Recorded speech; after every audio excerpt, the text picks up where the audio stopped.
Hello hi నమస్తే, నేను మీ Saritha. Welcome back to MN cooking and vlogs. ఈరోజు నేను సింపుల్గా అయిపోయి ఒక రెసిపీ చూపిస్తానండి. సో అది వచ్చేసి చికెన్ పులావ్. మనకి ఇంట్లో అంటే తినడానికి ఏం లేనప్పుడు అప్పటికప్పుడు చేసుకోవాలంటే ఇలా సింపుల్గా చేసుకోండి. అలానే ఫాస్ట్గా అయిపోతుంది, టేస్ట్ కూడా చాలా బాగుంటుంది. దానికోసం అయితే 1 గ్లాస్ వరకు అయితే రైస్ తీసుకొని ఒక 2-3 టైమ్స్ అయితే వాష్ చేసుకొని పక్కన నానబెట్టుకున్నాను.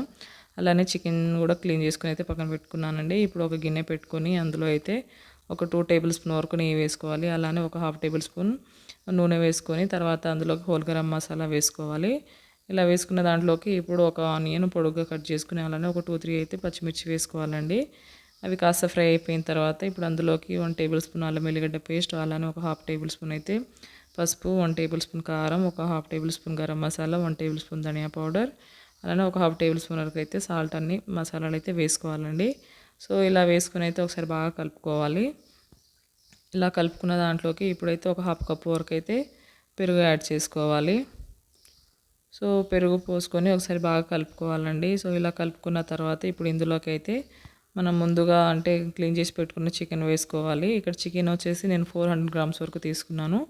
సో అంటే 1 గ్లాస్ రైస్కి అయితే 400 గ్రామ్స్ వరకు చికెన్ తీసుకొని దానికి తగ్గట్టుగా అయితే మసాలాలు వేసుకున్నానండి. సో మీరు ఎక్కువ క్వాంటిటీతో చేసే వాళ్ళైతే అంటే ఇంగ్రీడియంట్స్ అయితే చూసి పెంచుకోండి. సో తర్వాత కొంచెం కొత్తిమీర పుదీనా వేసుకొని అయితే బాగా కలుపుకోవాలి. ఇది వచ్చేసి ఒక 10-15 మినిట్స్ వరకు అయితే ఉడికించుకోవాలండి. ఇలా మధ్య మధ్యలో కలుపుతూ అయితే మూత పెట్టేసి ఉడికించుకోవాలి. తర్వాత ఇప్పుడు ఇందులోకి అంటే ముందుగా నానబెట్టుకున్న రైస్ వేసుకోవాలి. రైస్ వేసుకొని అయితే ఒక 1-2 మినిట్స్ వరకు జస్ట్ అలా ఫ్రై చేసుకోవాలండి. తర్వాత ఒకసారి ఇది బాగా కలిపేసి ఫ్రై చేసుకున్న తర్వాత ఇక్కడ నేను బాస్మతి రైస్ తీసుకున్నాను కాబట్టి 1 గ్లాస్కి అయితే 1.5 గ్లాస్ వరకు రైస్ సరిపోతుంది. అదే నార్మల్ రైస్ అయితే మాత్రం 2 గ్లాస్ వరకు వాటర్ పోసుకోండి. ఒకవేళ బాస్మతి రైస్ కూడా మీకు అంటే పాత బియ్యం లాగా అనిపిస్తే మాత్రం 2 పోయకుండా కొంచెం తక్కువ వేసి పోసుకోండి. సో ఇలా పోసుకొని ఒకసారి కలుపుకొని అయితే ఇప్పుడు సాల్ట్ సరిపోయిందో లేదో ఒకసారి చూసుకోవాలి. ఒకవేళ సరిపోకపోతే మాత్రం చూసి యాడ్ చేసుకోండి. సో చేసుకున్న తర్వాత హై ఫ్లేమ్లోనే పెట్టుకొని ఒక 5 మినిట్స్ వరకు అయితే ఇలా ఉడికించుకోవాలండి. సో తర్వాత ఒక 5 మినిట్స్ తర్వాత ఇప్పుడు సిమ్లో పెట్టేసి ఒక 10-15 మినిట్స్ వరకు సిమ్లో పెట్టుకుంటే రైస్ అయిపోతుంది.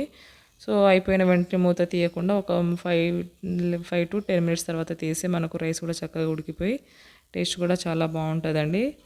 సో ఇలా సింపుల్గా అయిపోతుంది. సో అప్పటికప్పుడు మనం అంటే చేసుకోవచ్చు కాబట్టి ఇప్పుడు విడివిడిగా సర్వ్ చేసుకోవచ్చు అండి. సో వీడియో నచ్చితే మాత్రం కంపల్సరీ లైక్ చేయండి. అలానే మీ ఫ్రెండ్స్కి రిలేటివ్స్కి షేర్ చేయండి. మరిన్ని రెసిపీస్ కోసం మాత్రం నా ఛానల్ని సబ్స్క్రైబ్ చేసుకోండి. Thanks for watching.